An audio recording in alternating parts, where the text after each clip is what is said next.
pessoal, aqui é o Rodolfo Martins do canal Astrofísica de Bolso. Enfim, trouxemos a tão esperada entrevista aí com o professor doutor Alexandre Zabotti, né? Muitos de vocês talvez já tenham ouvido falar deles, né? Principalmente pelo curso de Astrofísica Geral e de Astronomia Astronáutica oferecido por ele através da UFSC. Muita gente já me procurou através desse curso, já falei dele aqui também no canal. Vou deixar o link para estar se inscrevendo aí embaixo. A gente pode falar sobre isso aí ao decorrer da conversa, né? Tem um próximo curso sendo preparado aí para a gente também. E aí eu vou passar a palavra para o professor para ele poder se apresentar, falar das suas formações, dos seus trabalhos e apresentar o motivo do porquê eu estar chamando um doutor em física para poder falar sobre fé com vocês, né? Ciência e fé. Então, professor, fique à vontade. Tá bom, obrigado, Rodolfo. Obrigado pelo convite. É um prazer estar falando com você e com o pessoal que acompanha o teu canal, né? Bom, para me apresentar, meu nome é Alexandre, né? Eu sou professor da UFSC. Fiz a graduação em Física e depois o mestrado e o doutorado em Astrofísica, na Física, né? No departamento de Física, mas o tema de pesquisa foi em Astrofísica. E trabalhei um tempo em outras universidades, depois eu me tornei professor da UFSC, voltei para a UFSC, né, onde eu inclusive fiz a minha formação. Então eu sou professor aqui na UFSC desde 2012, eu trabalho bastante com cursos de engenharia, dou aula de matemática e física para cursos de engenharia, em especial o curso de engenharia aeroespacial, que inclusive eu sou subcoordenador do curso, né? E aqui na universidade, além dos cursos de graduação, da aula, né, que eu dou aqui, eu trabalho bastante com a parte de ensino de astrofísica, né? Então, através de cursos, tanto online quanto presenciais de astrofísica, várias áreas da astrofísica, né? E para todos os níveis, ou seja, desde crianças do ensino fundamental, né, do palestra, do cursos também, até estudantes de graduação e pós-graduação acompanham os cursos que eu dou, especialmente pela internet, né? Legal. E além disso, né, além da formação em física, foi onde eu te conheci, né, através do curso de Astrofísica Geral, eu tinha notado através do Facebook que você também tinha uma fé muito forte, né? Tinha ali uma relação com a igreja, o que me chamou a atenção, que foi, né, o que levou a essa conversa e hoje aqui essa entrevista. Então, conta um pouco mais de como você chegou até esse momento. Acho que você já foi ateu em algum momento da vida, né? E aí, o que mudou para você? Como você, assim, já como uma cabeça voltada para a ciência, quando você retornou ali e falou, não, peraí, isso daqui faz sentido, então dá para conciliar os dois, e agora eu também vou levar isso daqui para frente. Então, é verdade, né? Muitas pessoas tem a visão de que os cientistas são ateus, né? E na realidade não é assim, né? Não é generalizado, né? Não são todos os cientistas que são ateus. Muitos são, de fato, mas algumas pesquisas, inclusive, indicam que em algumas áreas da ciência nem são a maioria, embora, como eu diga, pareça, né? Entre os cientistas que não são ateus, muitos não praticam qualquer religião também. Então, embora não se denominem ateus, na prática acabam sendo porque não vivem uma religião, né? Então, são ateus, digamos, práticos, né? Claro, cada um leva a vida como bem entende, né? Não estou fazendo julgamento, né? Estou dizendo só o que é a realidade dentro da universidade, né? Onde você conversando com os pesquisadores, os professores, você encontra muita gente que acredita em Deus. Mas nem todos praticantes desses que acreditam em Deus, né?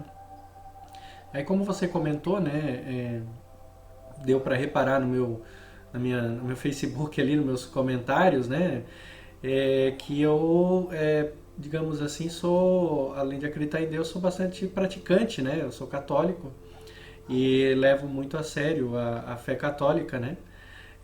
Realmente posso dizer que sou um católico bastante praticante, digamos assim, né?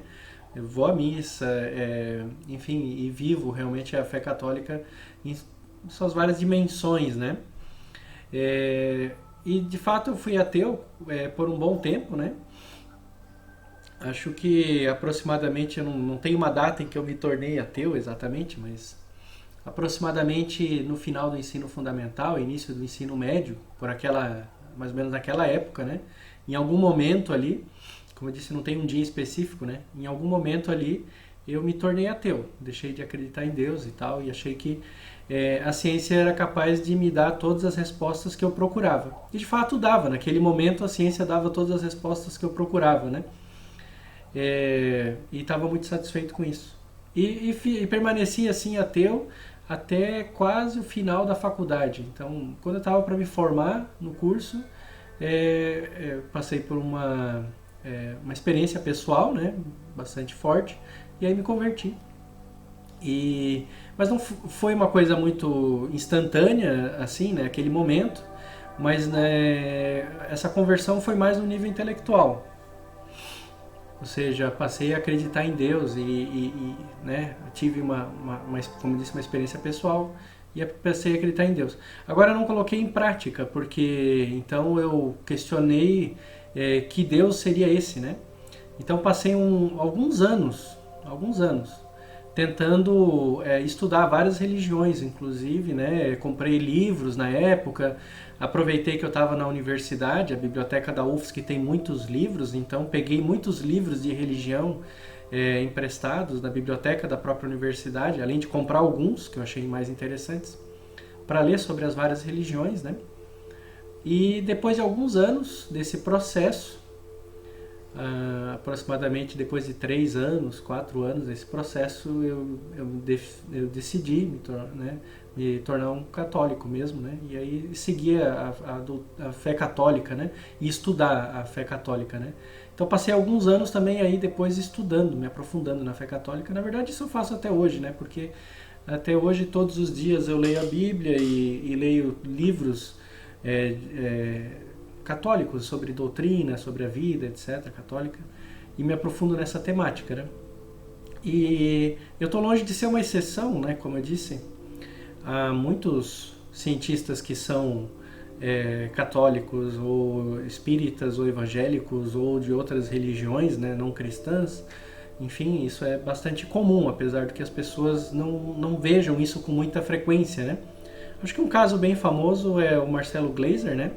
Que até onde eu sei, eu posso estar errado, mas até a última vez que eu vi ele falando alguma coisa sobre isso, ele não se identificava com nenhuma prática religiosa em si, concreta, mas... agnosticismo, né? Isso, mas um agnosticismo que, digamos assim, tinha muito contato com várias religiões, né?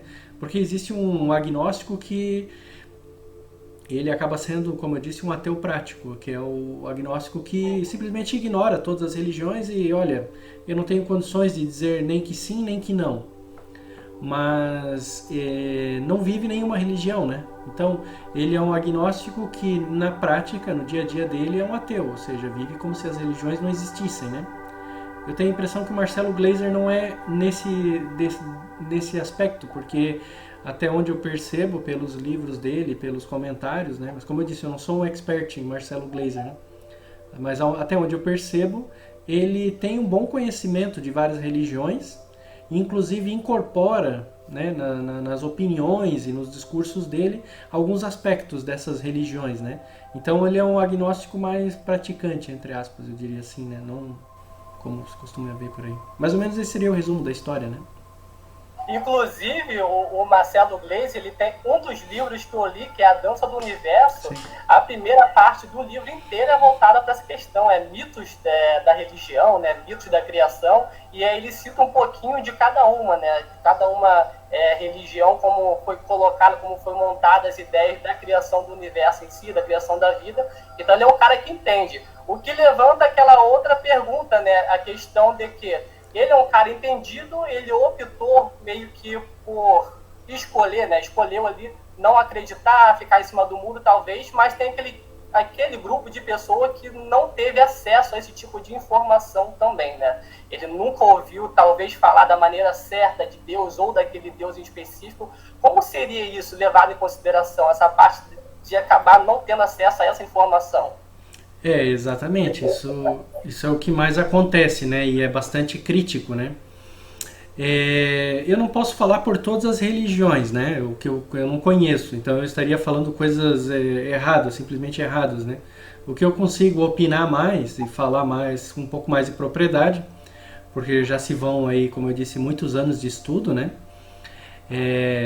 Desde a época que eu me fiz católico, né? Já se vão aí, acho que quase 15 anos. Então, o que eu vejo, assim, do ponto de vista da Igreja Católica em si, as pessoas não conhecem a Igreja Católica e nem a doutrina católica. Elas têm uma impressão de conhecer, porque nós vivemos numa sociedade que é fruto, né, de uma civilização católica, né? Então, a colonização portuguesa, a civilização ocidental, etc., ela foi fortemente influenciada pela Igreja Católica, pelos ensinamentos católicos. Isso é inegável, né? Mesmo que a pessoa não seja católica ou não goste da Igreja Católica, é inegável que a nossa sociedade, ela culturalmente foi moldada pela Igreja Católica em muitos aspectos, né? É só olhar para os lados que a gente vê isso, né?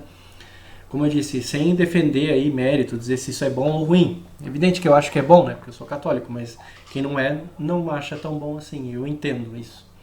Agora, o que eu quero dizer é o seguinte, como a gente vive numa sociedade que foi moldada pela cultura católica, muitas pessoas acham que entendem a Igreja Católica, acham que conhecem os ensinamentos católicos.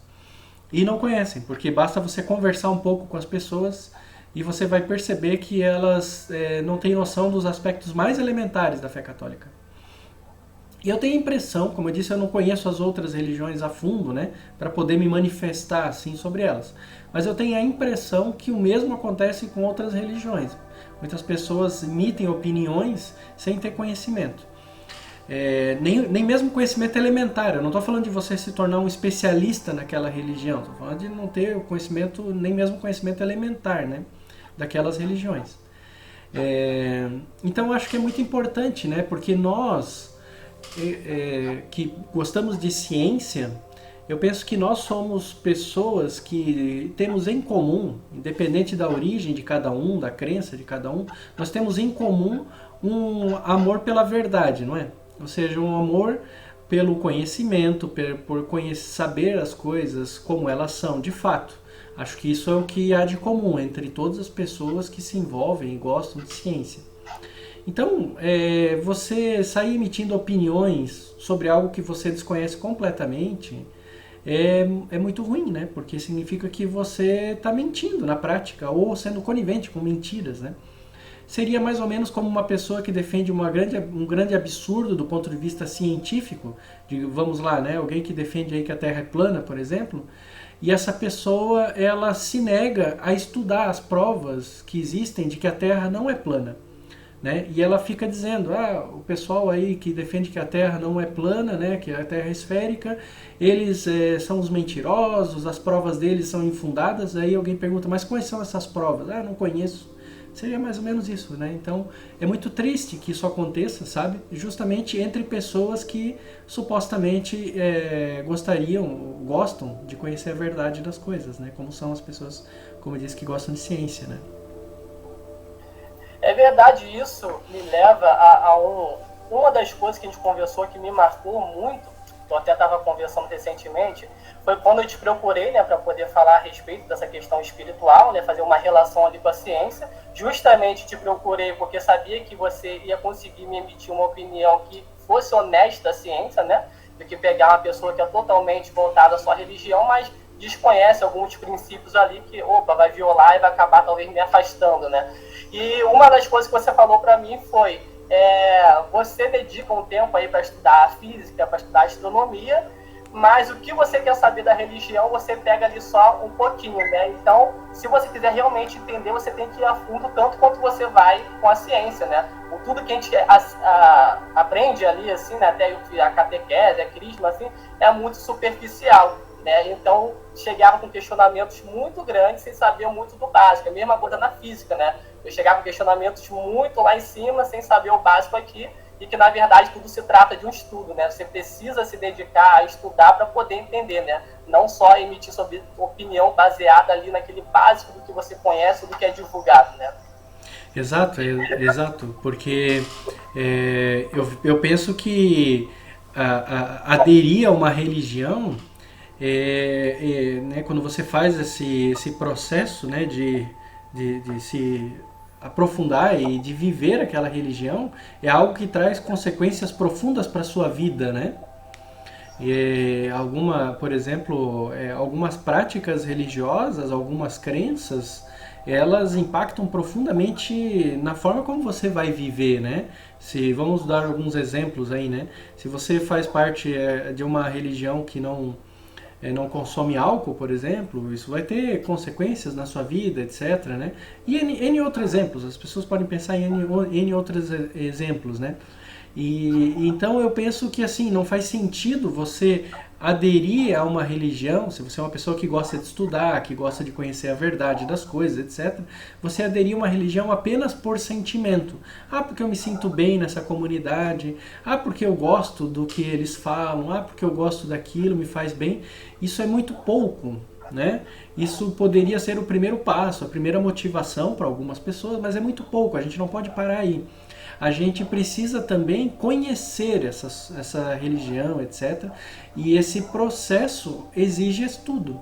E não é pouco estudo, né? Porque como é algo que vai comprometer a sua vida, você precisa se dedicar, estudar isso com a mesma garra que você se dedica a estudar aspectos profissionais, né? Porque os aspectos profissionais vão moldar quem você vai ser como profissional, né? Eu sou professor. Então eu entro numa sala de aula sem estudar a matéria que eu vou dar aula, eu vou falar um monte de barbaridade, vou deixar os alunos lá perdendo tempo, vou ser motivo de piada, etc, né? Não posso, eu tenho que estudar o que eu vou falar na sala de aula. Se é assim na sala de aula, se é assim na minha profissão, como engenheiro, como médico, ou seja qual for a profissão que eu execute, né? Mesmo as mais simples, as pessoas precisam estudar, conhecer aquilo ali, né? Por que não vai ser assim na religião que eu vivo, que eu pratico, que eu creio, né?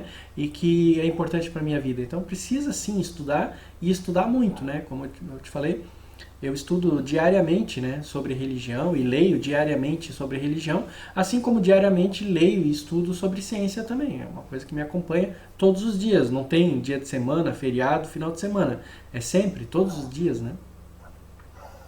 E o estudo em si, né, da Bíblia ali já carrega uma complexidade muito grande, né? Até a parte da interpretação e conseguir, vamos dizer, remodelar isso para os tempos atuais, né? Da maneira que era falada antigamente, da maneira que é falada hoje, o que é metáfora, o que não é. Naquela se desconhecia muita coisa que a gente sabe hoje, né? Até onde a igreja consegue se adaptar nessas novas descobertas.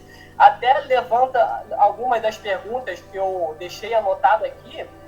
Hoje, como a igreja, como as religiões, assim, ou uma específica, reagiria a alguma das descobertas científicas, supondo, por exemplo, que descobríssemos vida fora da Terra? A igreja já teria uma base para se apoiar ali? Tem até aquele questionamento já bem antigão, né, de Giordano Bruno, né, se o Sol, né, é uma estrela, então outras estrelas também são sóis que podem ter planetas em suas órbitas, que potencialmente pode haver vida. Então, como funciona essa vida? É um redentor para cada planeta, é um único redentor para o universo inteiro. Então, caso haja ali algum contato, alguma descoberta de vida ali fora da Terra, como a igreja se posicionaria com relação a isso?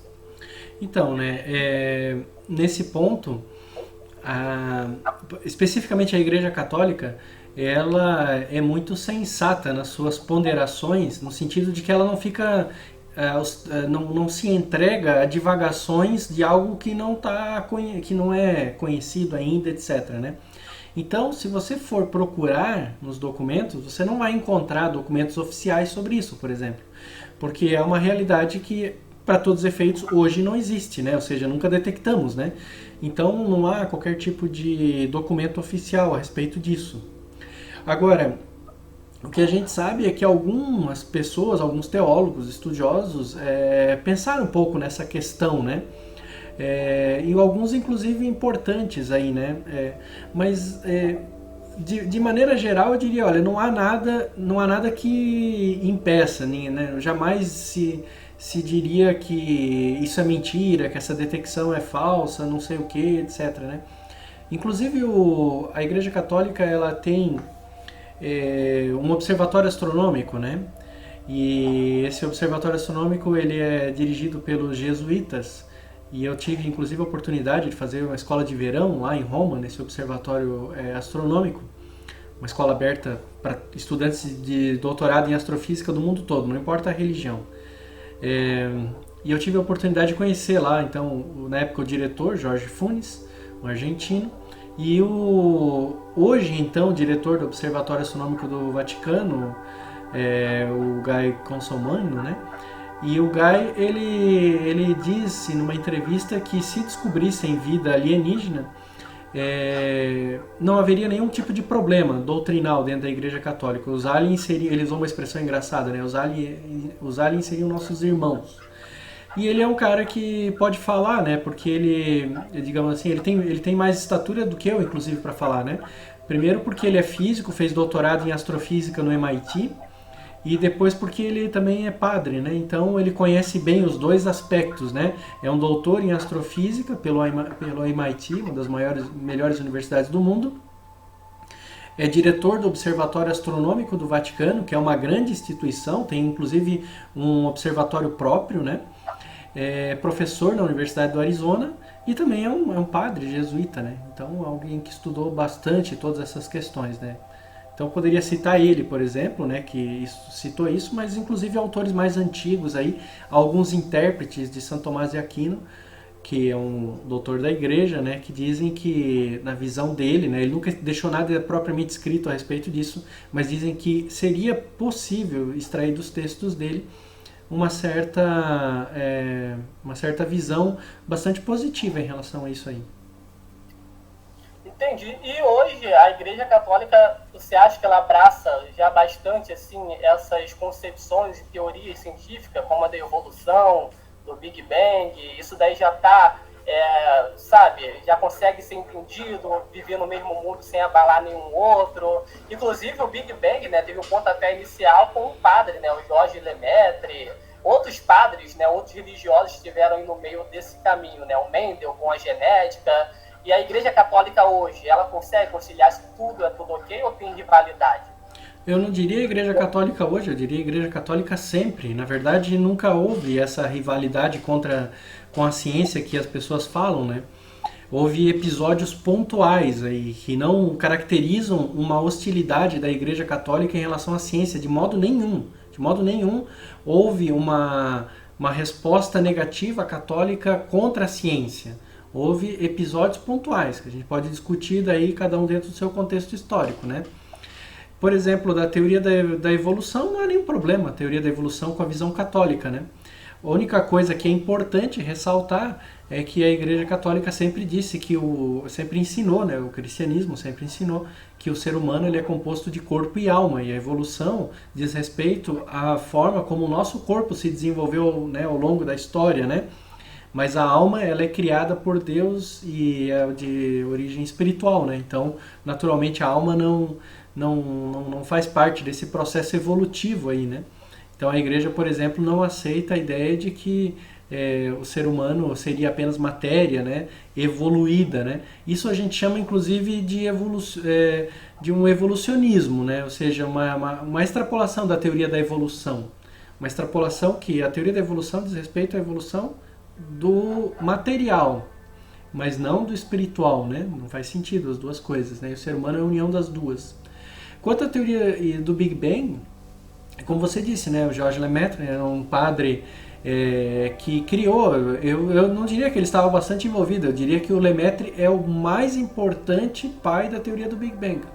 Ele participou, ele deu as ideias mais fundamentais da teoria do Big Bang, né? Ele participou, né? E é reconhecido assim hoje, né, inclusive pelos historiadores da ciência, né? E também não há nenhum problema da Igreja Católica com a teoria do Big Bang.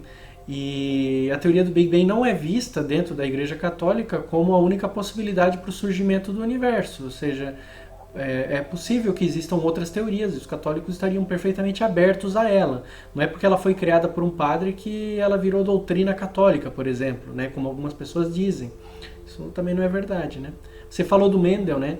O Mendel, por exemplo, foi fundamental, né, na genética, para consolidar a teoria do Darwin, né? Porque quando o Darwin criou a teoria da evolução, ele não tinha conhecimento do trabalho do Mendel.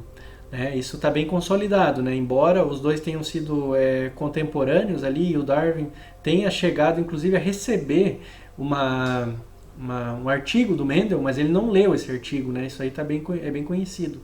E depois aí os conhecimentos de genética explicaram como é que podem acontecer as mutações necessárias para ter a diversidade que depois vai haver a pressão da seleção natural sobre ela, né?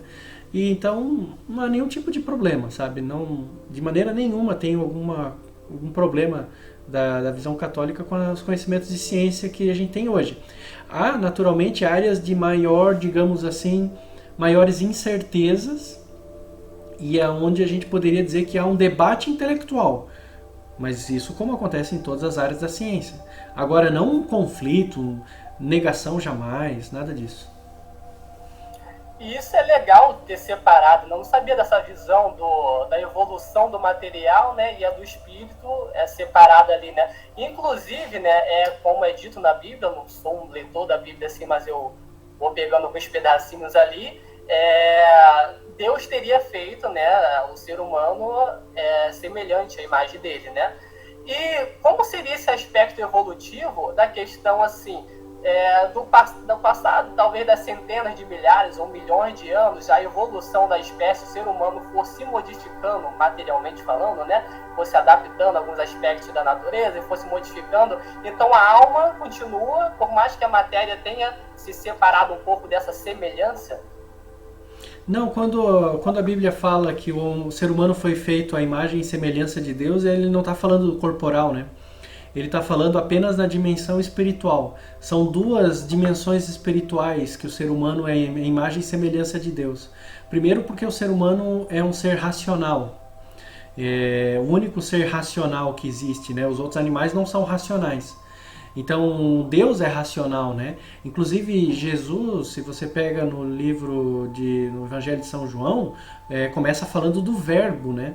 Do verbo que era Deus e tal. Então, a gente vê a ação de Deus como uma ação racional, o Logos, que criou todo o universo. Então, essa é a primeira dimensão do ser humano que se identifica com Deus. O ser humano é racional.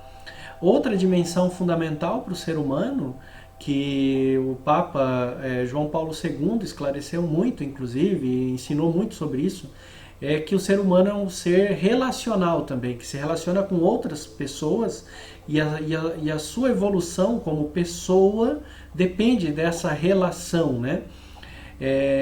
Então essa relação também acontece em Deus, né? Porque Deus, segundo a visão católica, é uma trindade: Pai, Filho, que é Jesus Cristo, e Espírito Santo. E os três se relacionam, há o amor entre eles, né? E há também a relação entre as pessoas que acontece à imagem e semelhança dessa relação intratrinitária que a gente diz.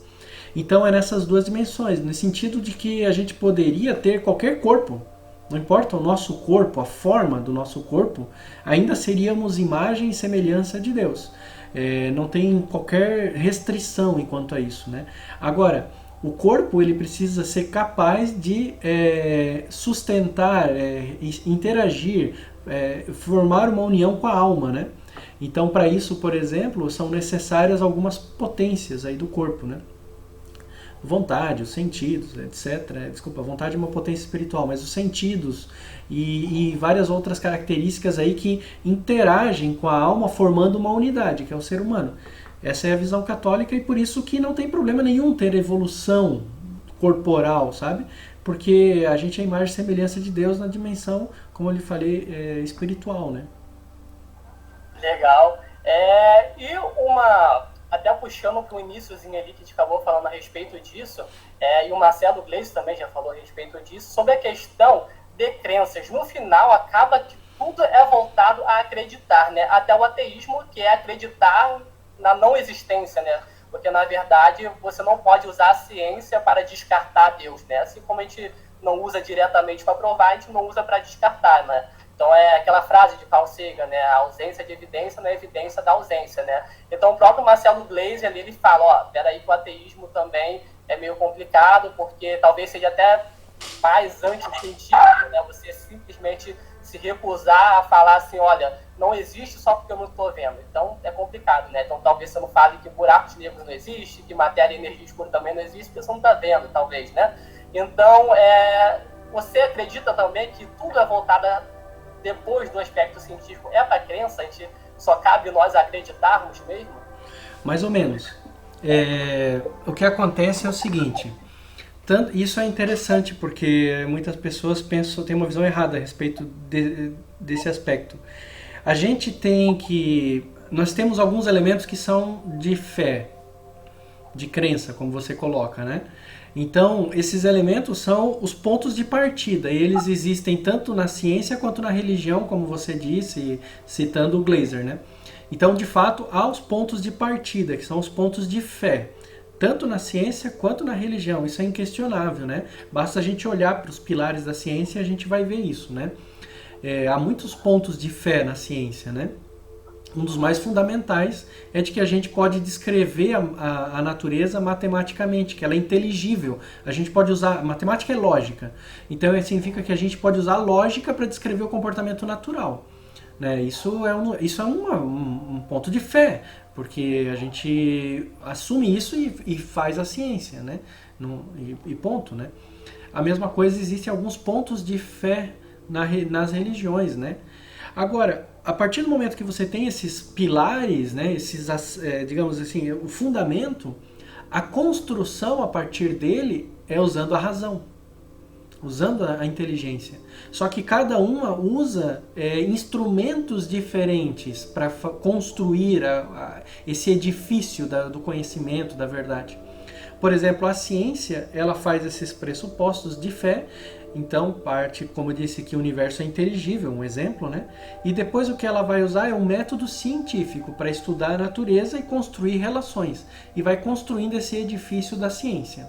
Então, usando a razão, método científico, observação, etc.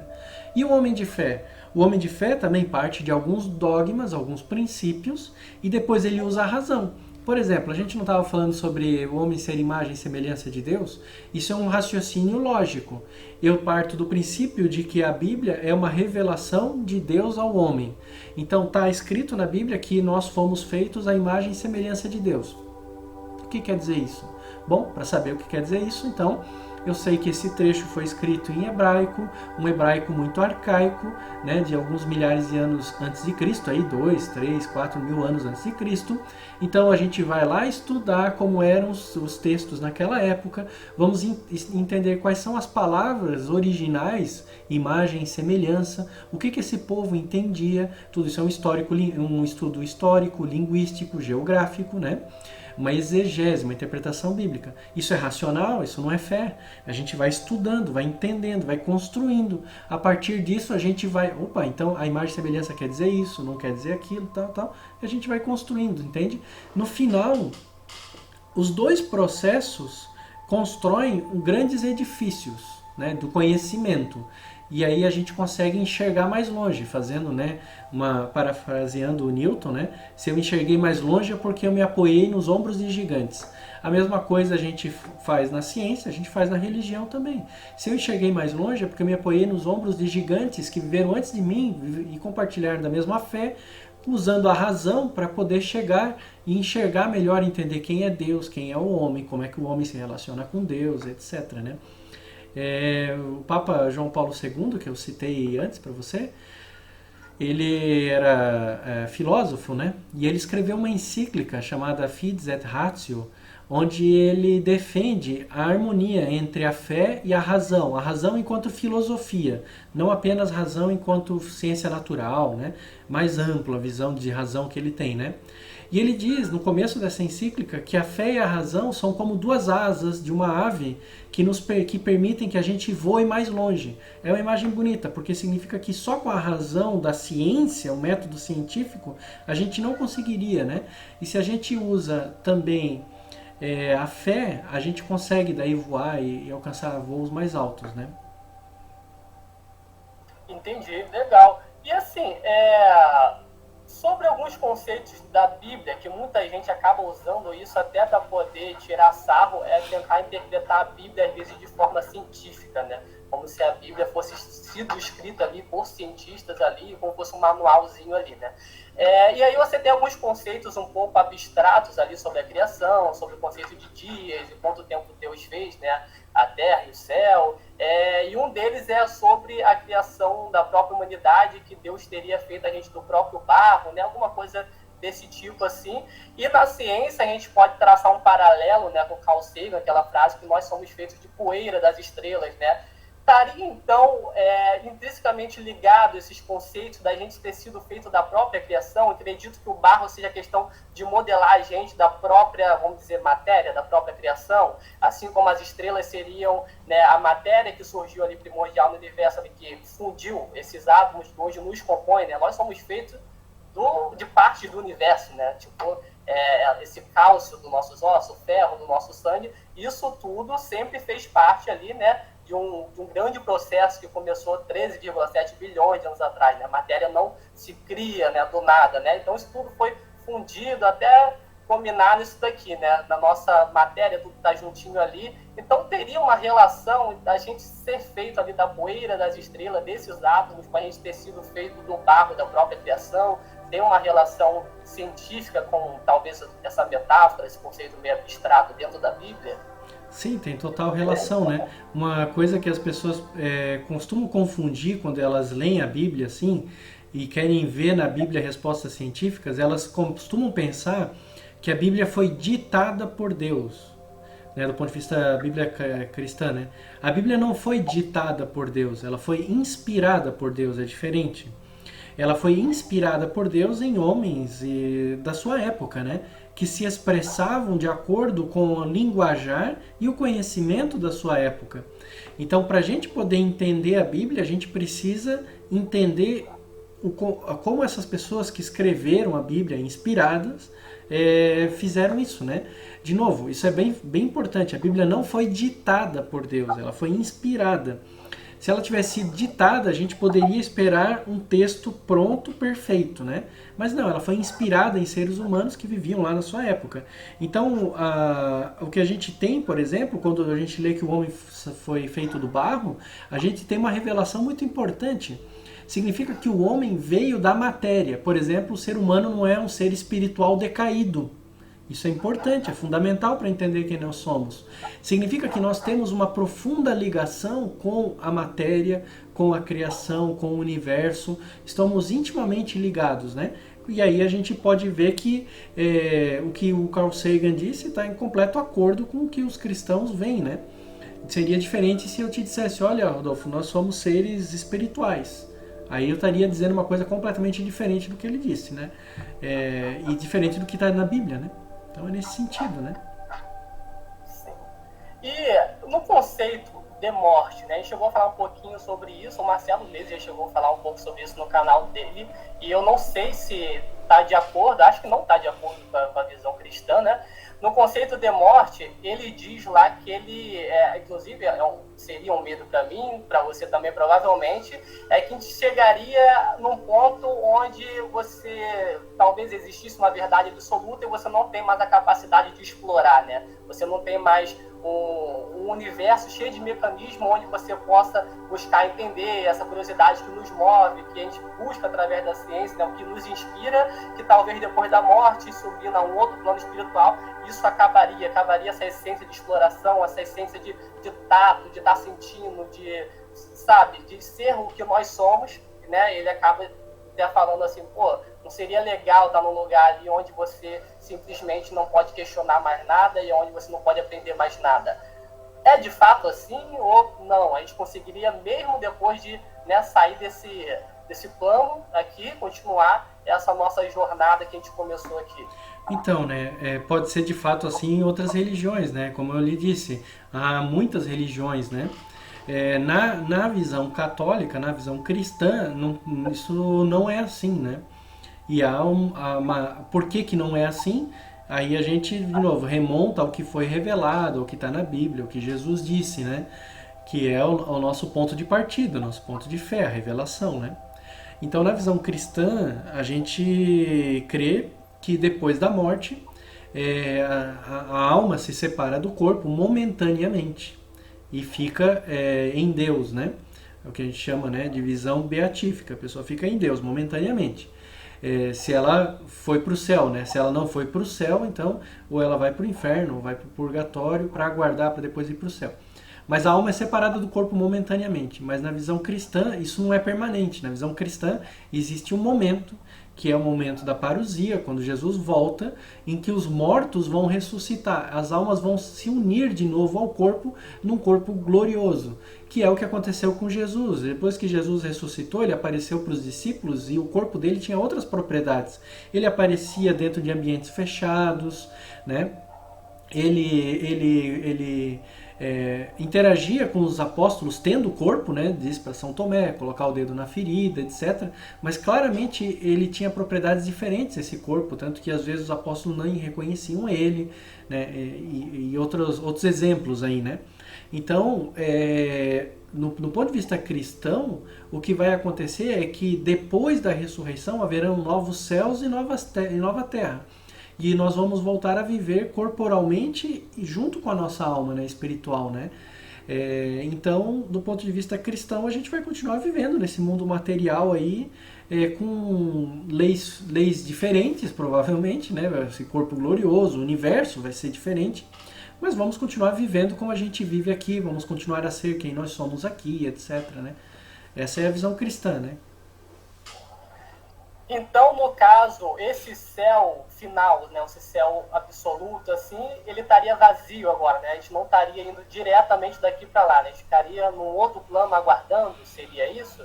E no caso, a gente chegando lá, ou nesse plano intermediário mesmo, assim, nós conseguiríamos, vamos dizer, conhecer, né, reconhecer pessoas que conhecemos aqui na Terra, voltar àquelas antigas relações que nós tínhamos aqui, né, de pai, mãe, filho, e aí lá em cima, né, lá assim, nesse outro plano, em cima, entre aspas, você conseguiria retomar essas antigas relações ou cada um por si?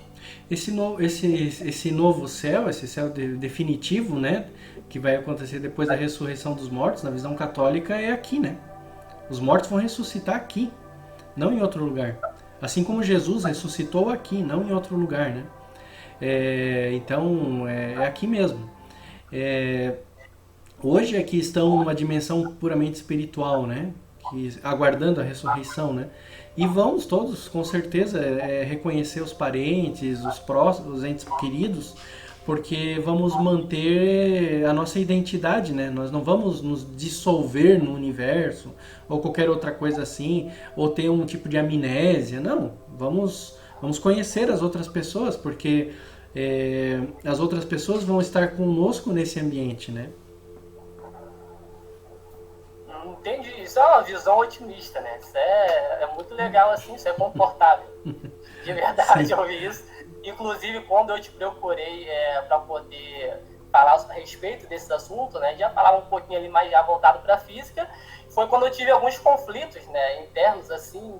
Eu cresci, fui batizado na igreja católica, fiz uma série de coisas lá dentro, só que a gente vai, como você disse, né, eu não estudei a fundo, eu vou guiado ali pelo básico, na ciência eu já saí um pouco mais à frente, eu talvez não seja dessa maneira, me deixou com o pé atrás, ao mesmo tempo com muito medo, né, medo principalmente do desconhecido, né, a gente não sabe o que é a morte, o que acontece depois da morte. Eu tive muitas perdas na minha família, e são pessoas, né, que eu queria rever de novo, eu queria estar tendo algum contato, e eu não gostaria que simplesmente esse fosse um mundo totalmente simplista, onde você nasce totalmente por acaso, morre por acaso e a sua história acaba ali, né? Foi o que me motivou a estar procurando, e o que me motivou também essa entrevista estar acontecendo, porque talvez não, né? Muitas pessoas têm essa série de dúvidas aí, não precisa nem ser cientista nem nada do tipo, né? Essas questões já vêm com a gente, já vem quase que programada esse nível de curiosidade, né? E o interessante é estar conseguindo responder o máximo possível para a gente não acabar pegando... Afinal, é tudo isso, né? Pergunta e resposta, e se acabar pegando uma resposta ruim, você desvia aquela pessoa por um caminho totalmente errado, assim como na ciência também, né? Você pode acabar desviando um cara ali por um caminho de terraplanismo, de misticismo quântico, e aí você perde a mão e acaba indo por um caminho totalmente errado. E é interessante, só para complementar, que isso que eu tô te passando né, essa visão digamos, a visão católica, né, desses aspectos, ela não saiu da cabeça de uma pessoa, né, simplesmente, né? Ou seja, é um conhecimento que está revelado na Bíblia, né? Mas depois disso, ele também é um conhecimento que é racional. Não é apenas dado de fé, é dado racional. Como assim dado racional? Por exemplo, é dado racional que nós temos uma alma, porque se você começa a pensar, a filosofar sobre as potências racionais e a vontade do ser humano, você percebe que elas têm uma dimensão que não é material. Ela é uma dimensão espiritual por uma série de características dela, né? A gente poderia e teria que trabalhar isso filosoficamente. Mas é possível trabalhar filosoficamente essa questão de quem é o ser humano, quais são as suas características, e chegar a uma conclusão bastante certa de que o ser humano ele tem uma dimensão espiritual além da dimensão material, né? Por causa de, como eu falei, as propriedades racionais e da vontade do ser humano. Então, a partir disso, junto com a revelação, a gente usa a razão para chegar às conclusões que a gente está chegando aqui, né?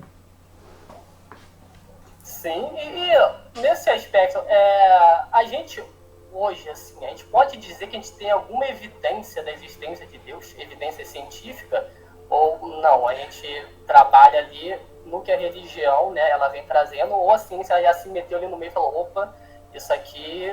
Evidência... então, a gente precisa entender bem o que é a ciência, né? Nesse aspecto. A gente não tem evidência científica, mas a gente tem evidência lógica, racional.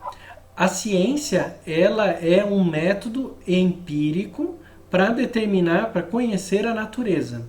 E ela precisa de medidas quantitativas para conhecer a natureza. Mas a ciência tem sérias limitações.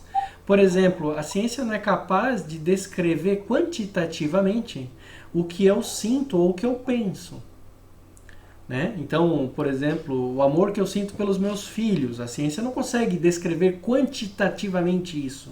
Ela consegue, quando muito, qualitativamente colocar alguns atributos. A ciência não consegue descrever quantitativamente o que passa pela minha cabeça. Eu posso traçar os impulsos elétricos. Não, isso não é o que passa pela minha cabeça. Né? Eu consigo ter um raciocínio que a ciência não vai poder captar. E é diferente. Então, a ciência ela está limitada aos aspectos materiais, empíricos. Agora, como eu te falei, a gente tem uma potência que é a racionalidade. Né? Nós temos intelecto. E o intelecto tem uma dimensão espiritual. Então, através dessa racionalidade, eu consigo usar argumentos racionais para chegar à conclusão de que Deus existe.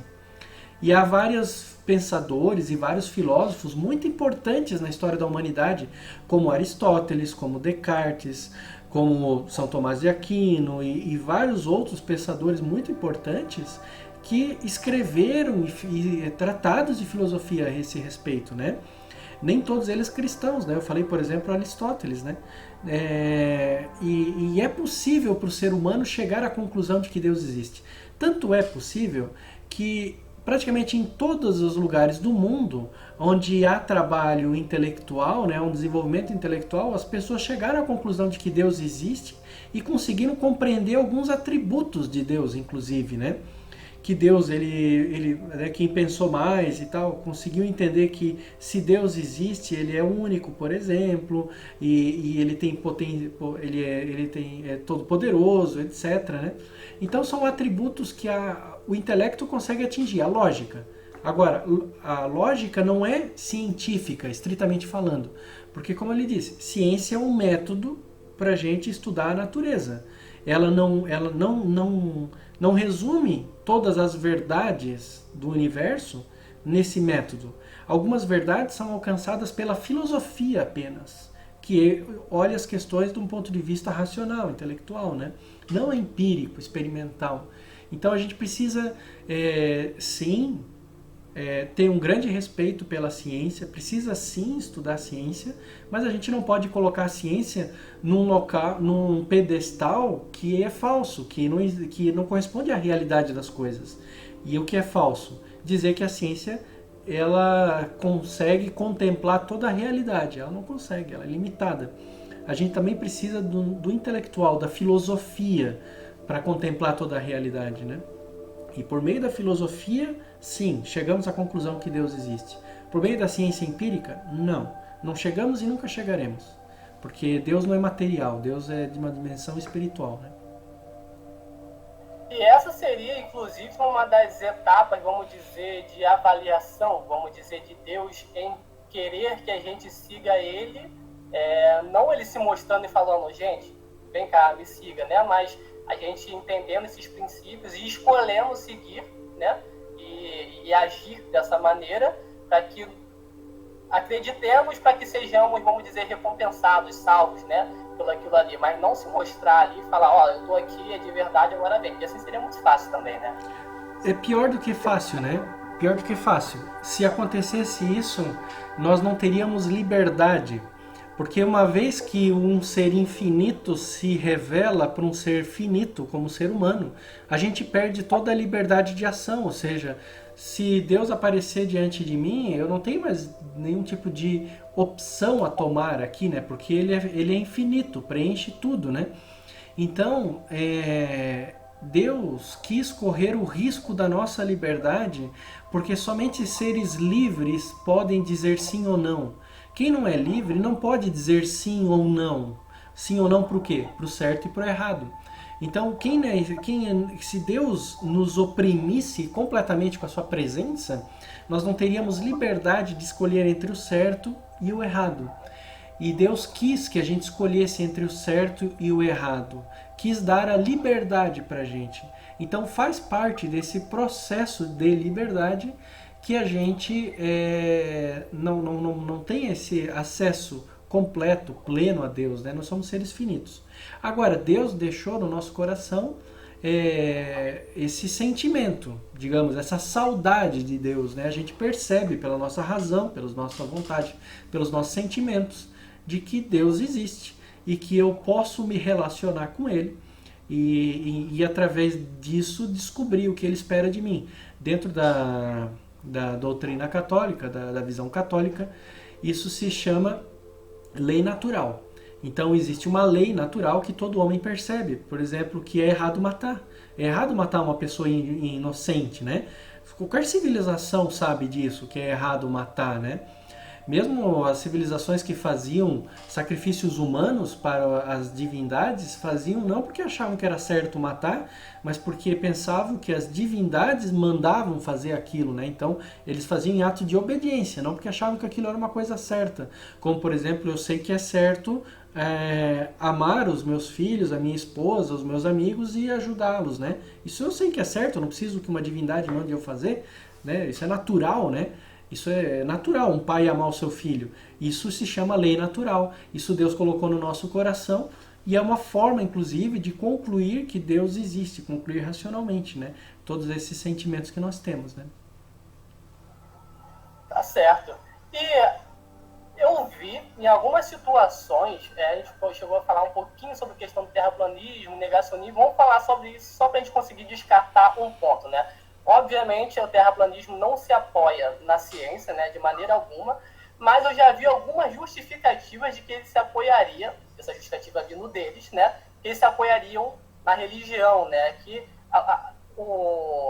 esse universo, né, que não é só a questão do planeta, né, esse universo contido deles teria sido descrito ali na Bíblia de alguma forma e que isso para eles é uma forma de ter um contato maior, mais direto ali com Deus, você saber, né, aquela questão toda do geocentrismo de novo, né? Pior ainda, né? Essa questão do humano ser ali totalmente especial, o universo ter sido totalmente feito ali para ele e ele tá mantido em uma cúpula, sendo vigiado o tempo todo, quase como se fosse um experimento, né? E eles dizem que isso aproxima eles mais de Deus, né? Isso daí para eles é uma prova da existência de Deus. Eu acho isso um pouco limitado, né? Para a ideia de um Deus que é tão grande que a gente imagina. E que eles buscam isso, essa justificativa na Bíblia. Teria isso na Bíblia, de alguma forma, justificativa para a Terra ser plana? Então, essa turma consegue a façanha de errar a ciência e a Bíblia ao mesmo tempo, né?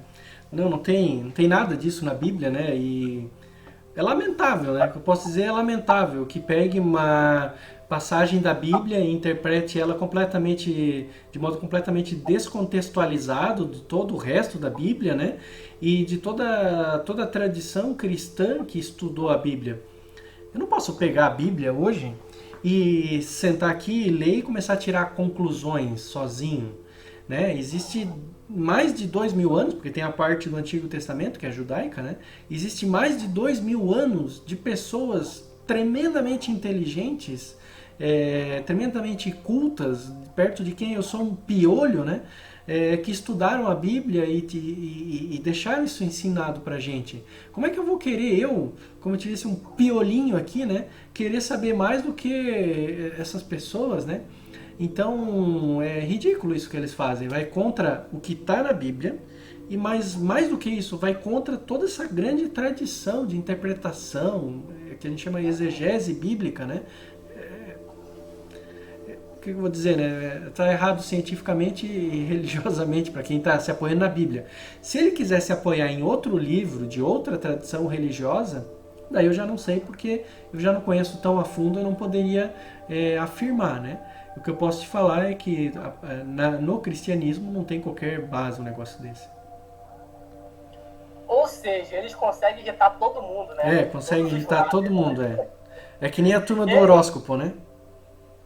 Oi? É que nem a turma do horóscopo, dos horóscopos. Sim. Consegue irritar todo mundo.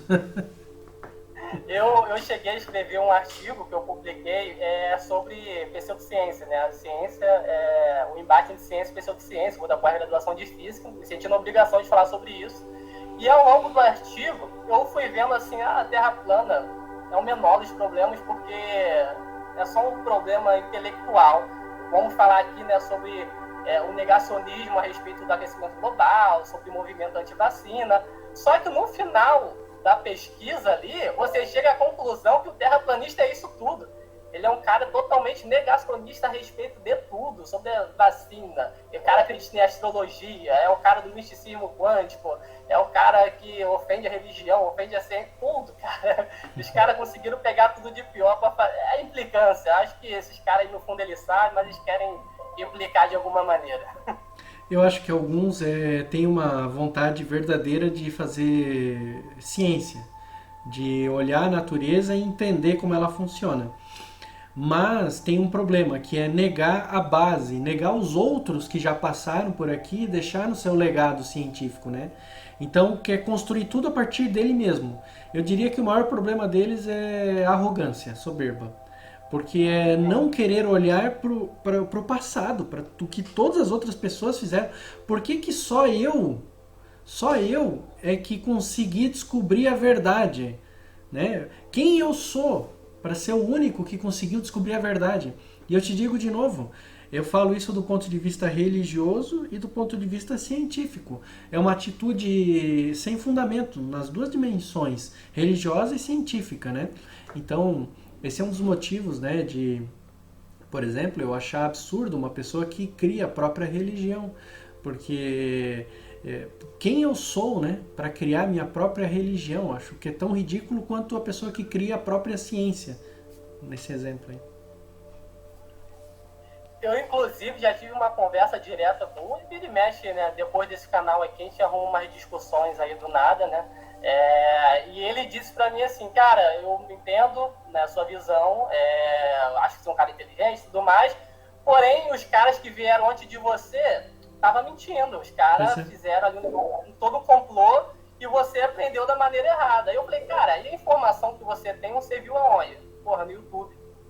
Tipo, com os caras ali, eu falei, cara, então você tá dizendo que sabe, a gente olhar pra trás ali, Einstein, Newton, todo mundo tava errado, mas o seu youtuber tá certo? Não, mas porque ensina a questionar. Você já questionou o seu youtuber? Você só tá repetindo o que ele tá falando? O cara, ele já trava ali, assim, sabe? Porque ele simplesmente vai disseminando um pensamento que às vezes não é nem dele, né? Nem ele, ou questionador, mas ele gostou daquele conceito meio Matrix ali, que, olha, ele que despertou para fora daquilo ali, ele agora consegue ter uma visão totalmente diferente da de todo mundo, aquilo ali é uma aventura para ele agora ali é o cara que, né, colocou todo mundo contra a parede, e não é assim, né, é complicado. Sim, é verdade. Eu separei aqui, né, não que esteja já no final nem nada desse tipo, mas eu tenho separado aqui algumas perguntas, né, dos inscritos aqui, e a gente pode desenvolver algumas coisinhas acima dele, né, e eu vou ler aqui para você, fique à vontade aí para responder. Deixa eu só colocar aqui. A primeira pergunta, vou começar aqui, é da Viviane. Boa noite, Rodolfo. Pergunta se ele considera fé e ciência reconciliáveis. Já respondi, né? Eu penso que não precisa reconciliar, né? Elas são perfeitamente, sempre estiveram perfeitamente conciliadas. Agora, uma coisa precisa ser dita, né? Não é qualquer fé, né? Porque existem algumas religiões que entram em conflito com o conhecimento científico, né? E eu não estou aqui para apontar o dedo para outras religiões. Eu estou falando do ponto de vista do que eu conheço profundamente, que é a visão católica. Então, do ponto de vista do cristianismo, do catolicismo, não há o que reconciliar. Sempre esteve conciliado, né? Inclusive, né, falando assim, tem um vídeo, cara, que eu já citei ele umas 3 vezes no meu canal. Ele é de uma ministra, né, daqui nossa, e aí ela tá dando lá um culto, lá, ela é pastora, tudo mais, e aí ela vai e fala assim, a gente deixou a ciência longe demais, e agora eles estão querendo ensinar a teoria da evolução para os nossos filhos. Isso tem que parar. E alguém grita dentro da igreja e fala, e é só uma teoria. Né? Como se eles tivessem descartado aquilo, como se, sei lá, fosse apenas uma hipótese e queria estar sendo empurrado. Então não é todo mundo que aceita bem, né? Acaba, algumas pessoas, alguma religião em si, acaba afastando, né? Criando aí uma ponte entre ciência e religião, né? Sim. Uma segunda pergunta dela mesmo, Viviane, ela perguntou se há aspectos da ciência que dependem da fé ou de uma intuição até que haja as provas científicas concretas sobre o tema. Por exemplo, acreditar em vida alienígena. Se isso é uma matéria de fé temporária até que se torne científico ou se não é matéria de fé de jeito nenhum. Então, a gente falou um pouco sobre isso quando eu disse dos pressupostos da ciência, né? E eu citei o primeiro deles, que é a inteligibilidade, ou seja, que o universo pode ser compreendido. Quando ela fala, por exemplo, do pressuposto de que existe vida alienígena, isso não é um desses pressupostos. Isso é apenas uma hipótese de trabalho. Eu vou assumir a hipótese de que existem seres alienígenas, vou tentar tirar consequências e vou testar. Então é uma hipótese que pode ser falsificada. É o coração da ciência. Hipóteses falsificáveis, que eu posso mostrar que são verdadeiras, que são falsas, né? Diferente de hipóteses filosóficas. O universo é compreensível, é inteligível. Isso é de ordem filosófica. A ciência jamais vai poder comprovar uma hipótese de ordem filosófica, porque ela é puramente racional, não pode ser testada pelo método científico. Então, sim, existem esses pressupostos. Não é esse o caso da vida alienígena, esse é de um outro tipo, é uma hipótese científica. E esses pressupostos existem e jamais vão ser provados pela ciência. São de ordem filosófica, de outra natureza. Inclusive, ainda a respeito, né, sobre vida alienígena, vida extraterrestre, muita gente acaba pulando etapas, né, e imaginando que a vida extraterrestre já é parecida conosco, já é uma vida inteligente, já é uma vida totalmente complexa, né, que é mais uma questão de fazer contato, né, enquanto é muito mais complicado do que isso, existem várias etapas para a vida acontecer.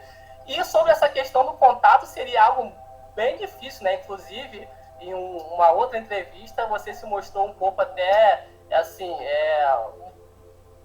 inclusive eu tenho também uma visão um pouco mais fria, mais negativa, assim, em relação a gente conseguir, de fato, conseguir fazer algum contato ali com uma raça alienígena, até conseguir trazer isso para o nosso dia a dia, né? Por mais que se prove que possa existir vida, é muito difícil a gente conseguir ter contato com ela, né?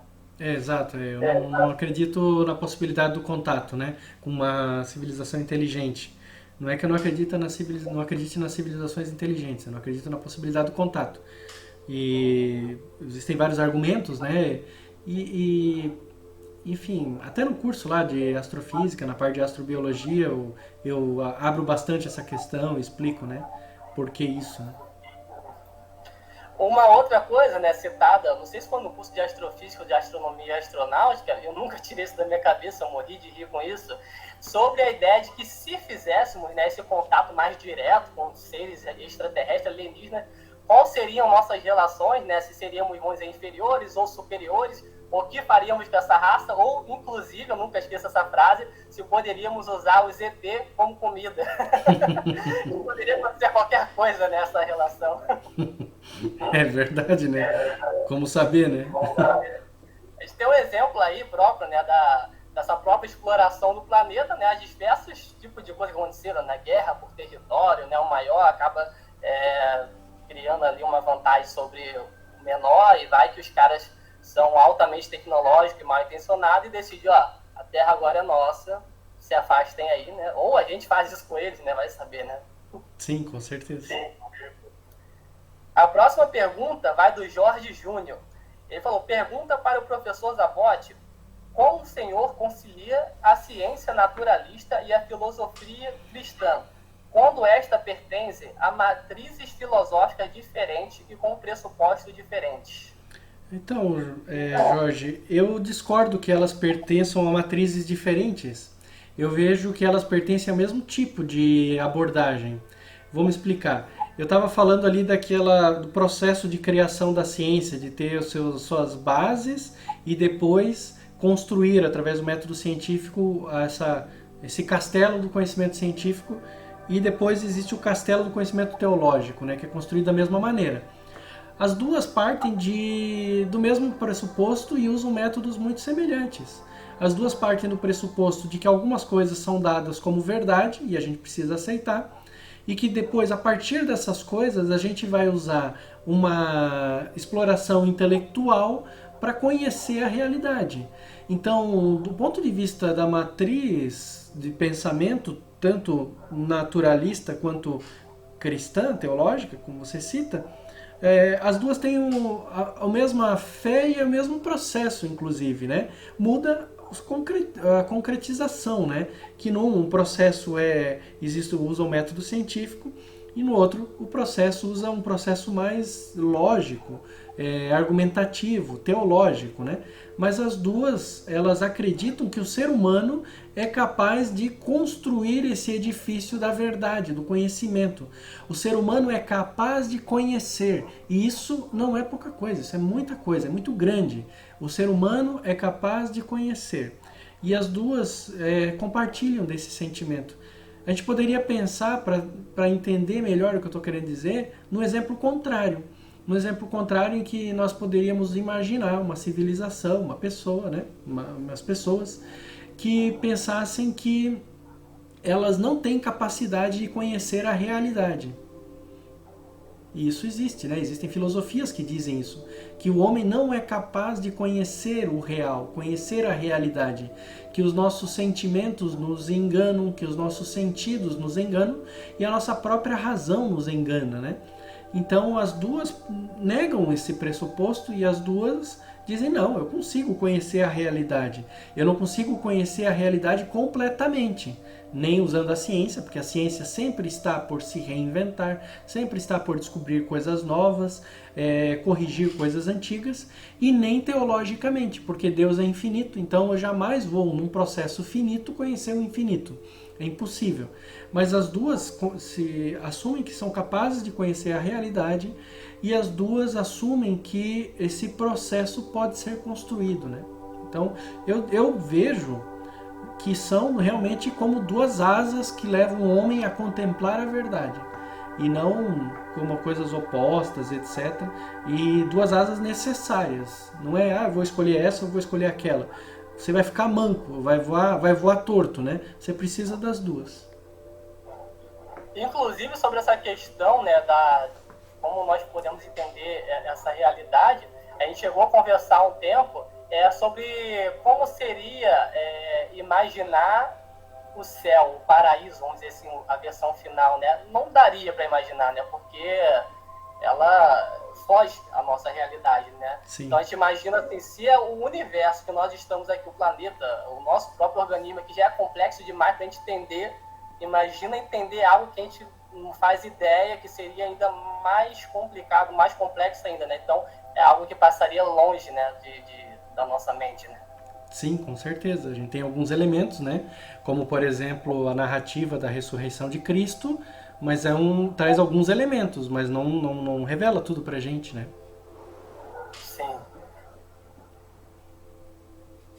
A pergunta, agora do Marcos Silva, ele diz, qual a mensagem dele para os mais novos que acreditam que a ciência é baseada em preceitos ateístas e desprezam a importante contribuição da Igreja para as ciências naturais, principalmente a astronomia? A minha recomendação é que estudem bastante, né? E estudem bastante a ciência para conhecer a ciência em si mesma e não o que alguns defensores de ateísmo, inclusive alguns físicos famosos que parecem que estão mais preocupados em catequizar ateus do que ensinar ciência, né? Que só falam disso, né? Tem alguns cientistas famosos aí, parece que o Marcelo Gleiser, ele usa um termo engraçado, tá? Eu vi ele falando isso numa palestra em Curitiba, uma palestra que eu fui assistir presencialmente. Ele falou dos 4 cavaleiros do Apocalipse. Eu não vou citar nomes para não difamar as pessoas, mas esses 4 cavaleiros do Apocalipse são 4 cientistas muito famosos aí, que venderam muitos livros falando sobre ateísmo e não sobre ciência. São uma espécie de pastores do ateísmo. Então eu diria o seguinte, você que é um jovem, né, procure conhecer a ciência por si mesma. Desconfie muito daquelas pessoas que, quando vão te ensinar a ciência, ficam falando mais de ateísmo ou de religião, tanto faz, do que da ciência em si. É claro que todo mundo tem as suas convicções, mas se eu estou te dando um curso de ciência, é para falar de ciência, não sobre ateísmo, né? E elimine por completo a ideia de que você sabe o que é o cristianismo se você não estudou ele a fundo. Porque você provavelmente não sabe, provavelmente você tem uma série de preconceitos que são infundados. Então procure estudar a fundo a fé cristã, ou a sua outra fé, não sei qual é a sua fé, né? Mas procure estudar a fundo essa fé para você realmente poder conhecê-la, né? Porque acaba se tornando uma questão de um telefone sem fio, às vezes, né? Às vezes você não estudou aquilo, você questiona, mas você não estudou e você ouviu fulano dizer que numa publicação no Facebook, um cara tirou de não sei onde e o cara já joga aquilo, né, com um pensamento pronto. Pô, mas por que é assim? Às vezes não é aquilo, né, que foi colocado ali, né? Sim. Uma interpretação daquele cara que passou para outro, que chegou até você. É um boato, né? Trata-se um boato, né? Não um estudo, um questionamento legítimo, né? Sim. A pergunta do Marcos Mendes agora, ele diz, minha pergunta para o professor Zabotti. Do ponto de vista da cosmologia, qual é a relação do bóson de Higgs e a terminologia partícula de Deus? Apenas a relação midiática para vender jornal. Eles usavam... porque não tem nenhuma relação, né? Falavam o bóson, a partícula de Deus, esse bóson de Higgs, porque é a partícula que, quando descoberta, ela iria dar uma evidência muito forte para o modelo padrão das partículas, né? Tanto que o Higgs ganhou o prêmio Nobel por essa descoberta, né? E isso é muito importante para a cosmologia, porque no princípio, né, da expansão do universo, lá antes de 1/1000º de segundo,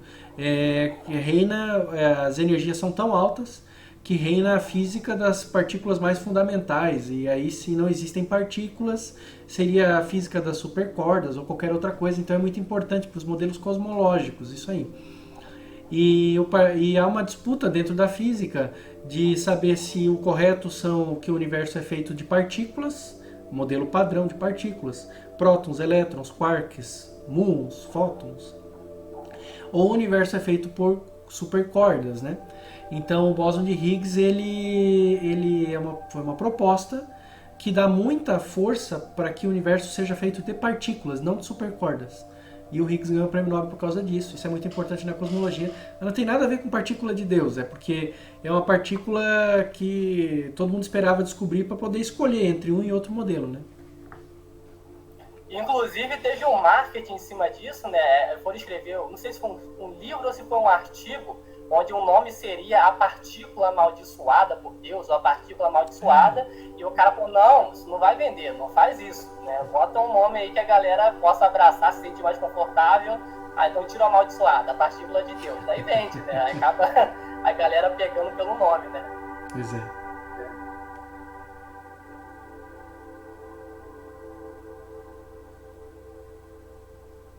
A última pergunta dele, inclusive, do Marcos Mendes, a matéria escura, energia nuclear fraca, seria uma manifestação consciente da cosmologia e sua relação ciência e religião se confrontam ou se unificam? Não sei se eu entendi exatamente o que ele quer dizer como interação fraca ser uma manifestação consciente da cosmologia. Não tem nada a ver com consciência isso, né? Não sei se é isso que ele está pensando, uma consciência cósmica e tal. Não vejo de maneira nenhuma assim, né? Então, não sei responder direito essa pergunta. Talvez como se o universo ele tivesse uma consciência de entregar as regras do jogo, né? Assim como, essa parte aqui vai tratar da taxa de aceleração do universo, a matéria escura vai servir, né, como essa cola aqui para as galáxias conseguirem funcionar dessa maneira. Será que, acho que a pergunta né, se o universo tivesse ditado essas próprias regras, como se fosse uma consciência maior assim, ou se... Sim, não vejo... Aí eu não vejo base nenhuma científica para falar disso, né, porque a gente não sabe nem o que é a consciência do ser humano, do ponto de vista da ciência, né, da neurologia, quanto mais falar em consciência do universo. Então, a gente estaria num ramo da especulação pura, aqui sem qualquer base científica para isso, né? E aí, do ponto de vista da religião, de novo, na minha religião isso é completamente descartado, porque o universo não tem consciência. Quem tem consciência é Deus, o ser humano, os anjos, etc., né? Mas não o universo, né? E agora, em outra religião, talvez a dele, não sei, não conheço qual é a religião dele, né? Talvez na dele possa fazer sentido. Para mim não faz sentido. Mas como eu disse, é a minha visão, né? Certamente não faz sentido cientificamente nesse momento. Eu digo, na religião aí depende da dele, né? Sim. O universo, ele não é totalmente caótico, desorganizado, né? Ele tem leis, ele tem regras, sim, que ao contrário das judiciais não podem ser quebradas de maneira alguma, né? Tem um limite para a velocidade, né? Velocidade da luz, você tem a gravidade, você tem tudo isso daqui, e isso serve para o universo inteiro, né? Não é para isso daqui, essa parte que é outra, não, o universo inteiro. Essas regras, essas leis, tudo que o universo se apoia para poder existir dessa maneira, ela foi colocada ali, você diria que ela foi colocada ali por Deus, ditada uma por uma, vocês vão funcionar dessa maneira, esse é o mecanismo que eu quero, ou é uma coisa ali mais básica do que isso, assim? Ela funciona porque tem que funcionar, porque o universo tinha que funcionar, para ele existir tinha que funcionar dessa maneira. Então, na visão católica, de novo, a visão como eu vejo a realidade, né? Mais do que isso, né? Esse Deus que só teria colocado as regras do universo, a gente chama isso na teologia de deísmo. E na visão católica isso é uma visão errada. Seria o Deus que ele dá o peteleco inicial no universo, né? Fiz o universo, coloquei as regras, ande agora, evolua, se mexa, né? Deus, ele é a própria essência do ser. A criação, ela não existe por si mesma, ela depende da existência de Deus. Então, as leis físicas dependem da existência de Deus, são vontade de Deus, mas não apenas as leis físicas, a própria matéria depende da existência de Deus, nós dependemos da existência de Deus. A gente diz que Deus sustenta continuamente a criação. Então é bem mais do que as leis físicas, né? Tudo aqui deve a sua existência, ao seu ser, à existência, ao ser, esse sim, verdadeiro, absoluto de Deus, né? Então é mais do que isso, né? Eu diria que ver as leis físicas como esse algo ditado por Deus, né, que seja assim, é muito limitante ainda. A gente vê Deus como mais do que isso ainda. Entendi. E eu tenho uma pergunta que ela acabou se perdendo aqui, mas eu tive uma conversa com o professor Clodoaldo, E a pergunta dele foi baseada nisso, eu tinha já em mente algo parecido, e aí eu vou fazer por ele, não vou conseguir ler aqui a pergunta, infelizmente, mas a gente chegou a falar a respeito sobre algumas coisas descritas, alguns fenômenos descritos na Bíblia, e se isso foi algo que aconteceu de verdade, se existe uma comprovação científica, como foi o exemplo do dilúvio, da Arca de Noé. Isso de fato aconteceu, abriu o Mar Vermelho, né, para conseguir... O Mar Vermelho, não sei agora, Sim. né, para conseguir, foi, né? Isso tudo aconteceu, é meio surreal às vezes para a gente imaginar, né? Nós nos limitamos a isso, mas isso teria acontecido, isso foi mais uma metáfora da Bíblia, a ciência, dá uma base para aquilo. Algumas coisas sim, outras não. Algumas coisas a gente acredita que de fato aconteceram, outras coisas não há necessidade de você dar esse assentimento de fé de que elas de fato aconteceram, né? As coisas que a gente acredita que de fato aconteceram são aquelas que são essenciais à fé. Por exemplo, a existência de Adão e Eva é um fato essencial à fé, porque está ligado à questão do livre-arbítrio, o pecado original, que são coisas muito, muito centrais na fé cristã. Outras coisas não são necessárias à fé, tão necessárias à fé, e colocam em choque muito grande com o conhecimento da realidade. Então, não necessariamente você precisa dar o seu assentimento de fé para elas, entende? Então, por exemplo, dizer que o homem foi feito de uma vez só do barro. Não há uma necessidade de você assentir a isso, né? Ou seja, eu aceito isso como fato de fé. Porque o que importa é que o homem tenha sido feito por Deus através do mundo material, né? O nosso corpo, né? Como a gente falava, né? Agora, isso é o que importa, isso é o que é relevante para a fé. Agora, por exemplo, como eu disse que Adão e Eva têm existido, é essencial. Esses outros efeitos que você falou, daí, né, passar pelo Mar Vermelho, outros, as pragas do Egito, enfim, N exemplos aí, né? Esses aí, eles podem, cada exemplo desse, você, para poder dizer se é preciso ou não dar o assentimento de fé, você precisa olhar ele no contexto da fé. O que aquela situação quer passar para mim, né? O que ela quer me ensinar. Então, algumas coisas exigem que aquilo tenha existido. Por exemplo, eu não teria como dizer que não existiu Abraão, porque Abraão é uma figura fundamental na fé. Então, é de dogma que ele tenha existido. A ciência pode provar que Abraão existiu? Não, não tem condição nenhuma de provar que Abraão existiu, porque ele existiu muito tempo antes mesmo, né, da gente ter registros e qualquer outra coisa. Agora, também não é uma violação da ciência, né, que Abraão tenha existido.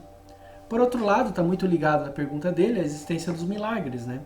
Os milagres, eles podem existir e não violam a física, do ponto de vista de que eles são algo completamente extraordinário, né? Uma intervenção extraordinária de Deus na realidade. Então, não são violações da física e tal. E a física pode provar que os milagres existiram? Não, também não pode provar. Assim. Você não pode provar que os milagres existiram, porque para provar ela precisaria seguir o método científico. E o método científico, um dos pressupostos é que eu preciso ser reprodutível aquilo ali. Eu preciso fazer de novo aquela experiência, né? E o milagre, ele foge completamente ao nosso controle, né? Tá certo. Uma outra questão seria, claro, a questão de tempo, né? O próprio tempo aqui pra gente já é relativo, né? Você já consegue mudar um pouco a sua concepção sobre o tempo aqui nesse plano material, né? Do que seria um tempo passando para mim, um cara que está se movendo muito rápido, um cara que está próximo de um buraco negro, por exemplo, igual a Interestelar mostra, né? Então, com certeza, um tempo em um outro plano, o tempo de Deus seria ainda mais diferente, né? Seria uma dimensão completamente diferente. Essa questão da ordem que as coisas foram feitas, desde o início do universo até chegar à parte da nossa criação, como teria sido visto isso? Porque, às vezes, aparenta que nós fomos a primeira criação de Deus, né? Mas se a gente fosse colocar numa ordem, né? Um calendário cronológico, a gente surgiu agora, né? Um universo que já existia há muito tempo, né, outras vidas podem ter surgido em outros lugares, né? Aqui no próprio planeta, 4,5 bilhões de anos atrás, no primeiro bilhão, já tinha vida, uma vida muito simples, que ao tempo foi ficando mais complexa, e agora que a gente chegou aqui, né, aos 200 mil anos, então a gente chegou por último nos planos de Deus, ou é totalmente diferente essa questão de como Deus preparou com relação ao tempo dele?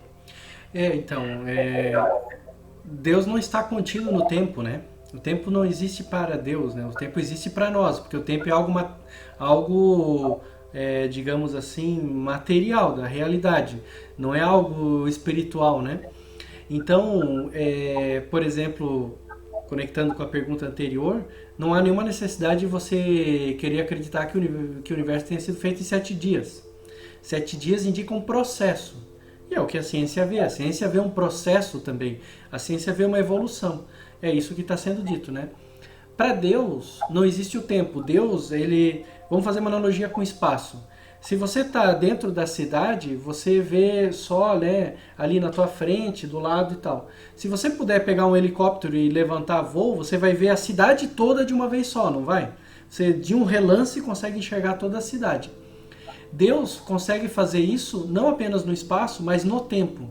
Então, de um relance só, Deus conhece a história inteira. De tudo que já aconteceu e de tudo que vai acontecer. Por isso que Deus é onisciente, tem conhecimento de tudo. Mas Deus tem esse conhecimento no tempo e no espaço. Então, para Deus, o ser humano sempre foi a prioridade, sempre existiu, sempre foi o ápice da criação divina, né? E se ele veio depois ou veio antes, não importa. Importa que tudo estava sendo preparado para ele, né? E tudo foi pensado em função dele. A mesma coisa como um filho, né? O casal, às vezes, pode, né? Eu conheci casais que prepararam a casa, fizeram tudo antes de sequer gerar o filho, né? Depois que o filho nasceu. Não importa que o filho chegou depois que a casa estava pronta. O filho chegou, a casa estava lá para o filho chegar, né? É isso que importa, né? Tá certo. Então, não existe, né, um conceito de antes, depois... Ali, em Deus, né, não. Como, Deus criou os dinossauros, enjoei, tá com uma pedra neles, agora eu vou colocar os seres humanos. Nada dessa ordem cronológica de um por um, né, até chegar a gente. Né? Não que a ordem cronológica não exista, ela existe, mas ela é algo que faz sentido aqui, né? E Deus não está contido na criação, Deus... primeiro que é de origem totalmente espiritual, e depois ele é de outra realidade, né? Ele sustenta a criação no seu ser, é outra coisa, né? Não tem, uma coisa não se compara a outra, né? Por isso que, por exemplo, do ponto de vista do cristianismo, se o universo foi criado no Big Bang, ou se o universo é cíclico e é eterno, não faz diferença nenhuma. Porque o tempo é como o espaço, Deus não está fora disso, né? Deus é muito maior do que isso. Então, se amanhã depois a teoria mais aceita for de que o universo é cíclico e é eterno, do ponto de vista cristão, tanto faz. Entendi. E assim, para você, o que você indicaria, né, para qualquer pessoa, ou um cientista, um cara que pende mais para a ciência, que ele quer conhecer mais o lado religioso, espiritual, e o cara que é mais do lado espiritual, que quer conhecer mais a ciência, você teria alguma indicação, ou de livro, ou de artigo, ou de filme, série, ou canal no YouTube para poder passar, para poder a pessoa antenar ali e conseguir entender um pouco mais, sem ser, né, muito do lado um para o outro, ela conseguir encaixar essas peças? Sim, com certeza. Eu acho que hoje, né, para qualquer pessoa mais aí conectada na internet, né, o YouTube é uma ferramenta maravilhosa, né, tem muitos cursos espetaculares, né. O que você precisa fazer é procurar ver a seriedade da pessoa que está dando o curso, está falando, né, porque tem um monte de gente aí falando de maneira despreparada, aquilo que a gente falava bem no comecinho, né. Então procurar por pessoas bem preparadas, né. Na questão da ciência, eu diria que, por exemplo, no canal ali da Univesp, né, tem vários cursos de professores espetaculares, né, muito bons, né, e não só ali, em vários lugares, né, professores que gravam cursos, né, pela internet, muito bom. Procura ver a referência, se a pessoa que está falando, ela tem formação. As pessoas tendem a descartar a formação hoje, mas a formação, gente, ela não é um diploma, a formação é um processo. Eu levei 10 anos e desde entrar na faculdade e sair pronto a ser professor. São 10 anos de processo. O cara que pegou a câmera e começou a filmar videozinho agora, ele não passou por esse processo. Ele pode ser inteligente, pode ser carismático, etc., mas não passou por esse processo. Então é muito importante você ver o histórico da pessoa. Quem é que está falando para mim? Isso do ponto de vista da ciência. Do ponto de vista da fé, se você vai querer estudar a fé, a mesma coisa. Você precisa ver qual é a bagagem desse cidadão que eu vou estudar. Mas na fé tem um aspecto a mais, que não existe na ciência. Você não pode querer aprender a fé com uma pessoa que não vive aquilo. Então você precisa procurar alguém que vive profundamente a sua fé, né? Senão essa pessoa ela só fala da boca para fora. Tá? Então eu diria assim, olha, para não deixar também tão no vácuo assim, né? Eu diria o seguinte, vamos colocar concretamente. Para quem quer aprender sobre ciência, meus cursos são um bom começo para aprender de astrofísica e tem muitos outros cursos de professores, né,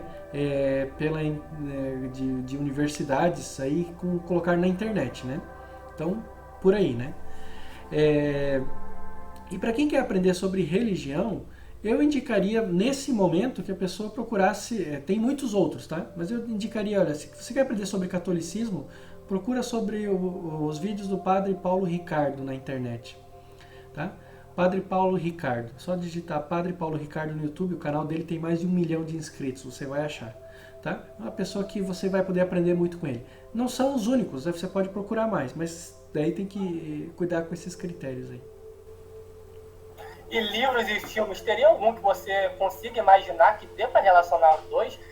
Tem alguns filmes assim que eles são totalmente voltados para a ciência, né? Que a pessoa que gosta de ciência com certeza vai assistir. E que filme você indicaria assim, ó, dá uma olhadinha nisso daqui, assim, talvez te pegue, talvez te motive a querer buscar alguma coisinha ali? Exato. Talvez... Os filmes, eu não sou um grande expert em filmes, né? Mas os filmes eu gosto muito, nesse aspecto que você fala, dos filmes biográficos, né? Porque mostram o testemunho de uma vida, né? E aí eu indicaria, nesse sentido de tentar entender a relação entre a ciência e a fé, o filme do Papa João Paulo II. Tem um filme que são dois, na verdade são dois filmes, né? 2 volumes, assim, digamos, que contam a vida dele. E ele foi um homem que viveu profundamente isso, né? Então começa contando a vida dele na universidade, por exemplo. Eu indicaria isso, esse filme. Livros, tem um livro muito interessante que foi publicado recentemente. Eu li, agora não consigo lembrar o nome, eu posso depois te mandar para você colocar na descrição aí, o link. Que é um livro sobre, e tenta explicar a teoria da evolução e a relação dela com a fé. É um livro interessante aí, tá? Legal.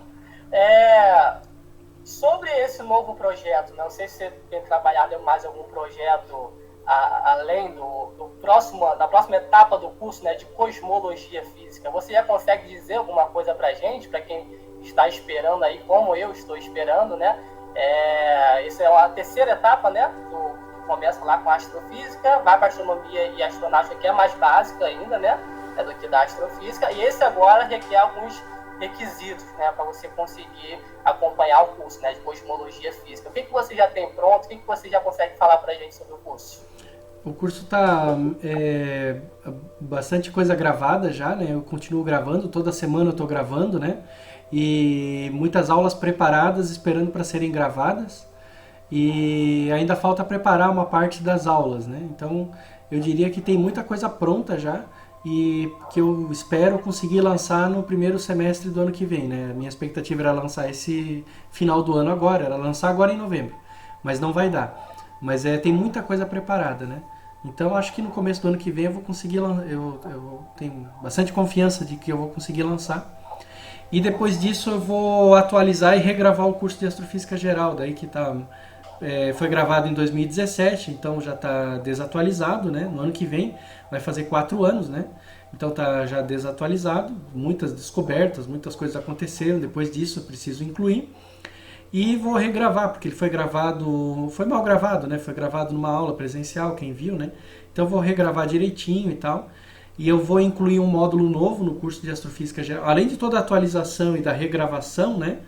eu vou mudar o formato na regravação, não vão mais ser aquelas aulas de 1h30, vão ser aulas de, em torno de meia hora, 40 minutos. E eu vou incluir um módulo novo de astroquímica nele. E vou separar ele em 2 cursos, daí, porque senão ele vai ficar absurdamente gigante. Né? Pelas minhas estimativas, passaria de 30 para algo em torno de 80 aulas, então, né, dividindo e colocando mais um módulo, isso é impraticável, né? 40... Vira uma pós-graduação.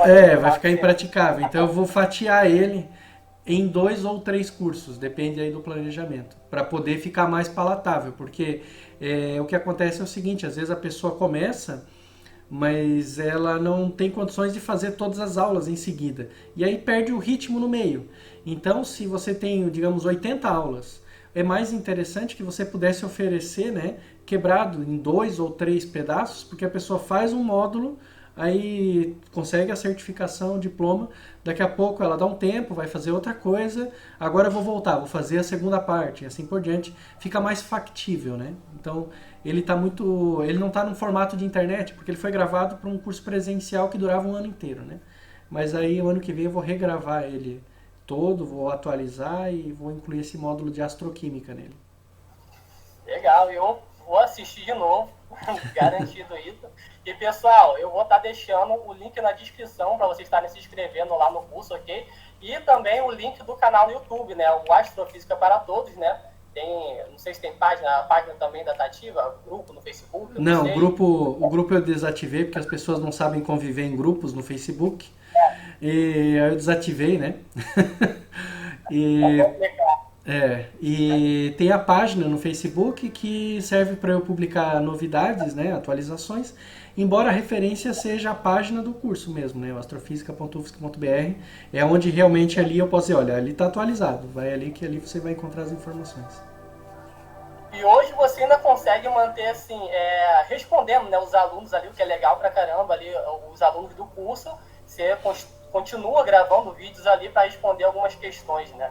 Sim, o curso, eu penso que o diferencial, né, de um curso desse é você ter o suporte, né?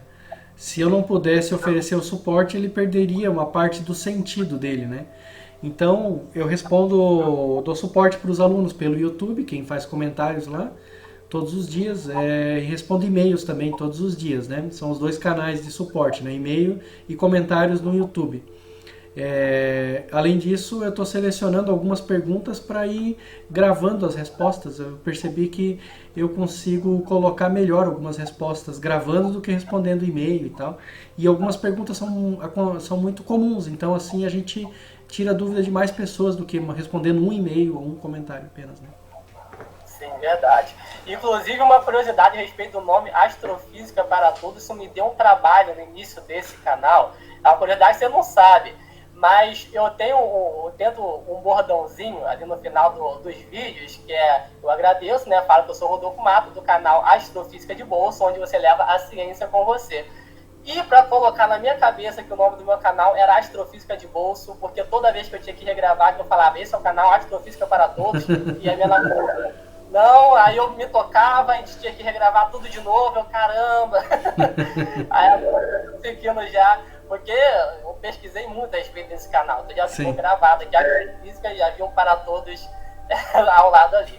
E só para finalizar a respeito, né, desse trabalho, né, que você tem feito, a gente conversando a respeito dos nossos trabalhos, das nossas vocações, formação, né, e como isso poderia ser usado ali, ou se isso faz parte do plano de Deus. Você disse que cabe a nós, né, usar a nossa profissão, o nosso estudo, a agradar a Deus, assim, né, fazer uma coisa direita, fazer uma coisa legal que possa contribuir. Essa parte da astrofísica, não só essa parte, né, todo o seu trabalho, né, mas essa parte para a gente, do Astrofísica para Todos, você fez isso em mente, tendo isso, quero conseguir fazer um trabalho que eu sei que vai ajudar as pessoas, que vai estar fazendo dessa maneira para mim, né, eu vou estar conseguindo agradar a Deus dessa forma, usando, né, o meu conhecimento como ferramenta para isso. Teve essa motivação? Teve. Tudo que eu faço na vida, na verdade, né, tem uma motivação profunda de que o meu trabalho pode ser santificado. O que significa isso? Significa que o meu trabalho, ele pode ser algo que eu ofereço a Deus, ele pode ser algo que santifica os outros e ele pode ser algo que santifica a mim mesmo. Vamos colocar isso em termos um pouco mais comuns, assim, menos religiosos. O meu trabalho pode ser algo muito bom, que ajuda as pessoas a se tornarem melhores e ajuda a mim a me tornar melhor também. É isso que eu quero dizer com ser santificável e santificar os outros. Então, todo o trabalho que eu faço é assim, né? E não apenas o curso do projeto Astrofísica para Todos, mas todas as vezes que eu vou dar uma aula presencial na universidade, todas as vezes que eu vou preencher um documento, todas as vezes que eu vou fazer qualquer coisa que seja meu trabalho, eu procuro fazer ele da melhor maneira possível para que ele possa, como eu disse, ser oferecido para Deus como algo que eu dou de mim para Deus, né? É o meu trabalho que eu dou de mim para Deus. E também algo que faça bem para os outros e possa fazer bem para mim também. Então, nesse sentido, sim. Embora ele não tenha sido, ele em nenhum momento é visto por mim como uma espécie de trabalho religioso, ou apologético, ou qualquer outra coisa que você queira chamar. Não, ele é visto por mim, eu vejo ele como um trabalho do meu trabalho aqui da universidade, o que eu gosto de fazer, o que eu sinto, né, me sinto chamado a fazer. Mas isso pode ser transformado em algo agradável a Deus, numa oferta para Deus, né? Então, nesse sentido, sim. Tá certo, que fique de mensagem, né, isso para todo mundo sobre o nosso trabalho, né? Às vezes eu até ficava pensando, será que Deus quer isso de mim? Será que eu tenho que fazer isso? Será que esse aqui é o meu destino? Assim? Mas não, né? A gente consegue pegar ali e transformar aquilo ali em algo para estar ajudando as pessoas, para estar fazendo um bom trabalho, que com certeza vai agradar a Deus e a todos nós também, né? Vai poder estar colaborando para o crescimento de muita gente, né? É o que eu tento fazer com o próprio canal aqui. Eu estou gravando um curso de astronomia também e o que vem em mente é conseguir fazer parte disso, assim como você tem feito. Tá bom. Eu agradeço pelo convite, agradeço a todos que nos acompanharam aí. E, enfim, eu incentivo a acompanhar, né, o teu canal, né, Astrofísica de Bolso, e pesquisar bastante coisas aí e aprender muito. Então, é isso aí, pessoal. Muito obrigado, professor, por dispor desse tempo aí para a gente conversar sobre isso. É um assunto aí que muitas vezes a gente acaba, né, deixando de lado, vai seguindo ciência, daqui a gente empurra e deixa para depois, né? Então, espero que esse vídeo tenha conseguido ajudar muito de vocês aí. Se tiver alguma dúvida, deixa aí no comentário. Qualquer coisa, a gente tenta fazer um vídeo depois respondendo, se ficar alguma coisa aí.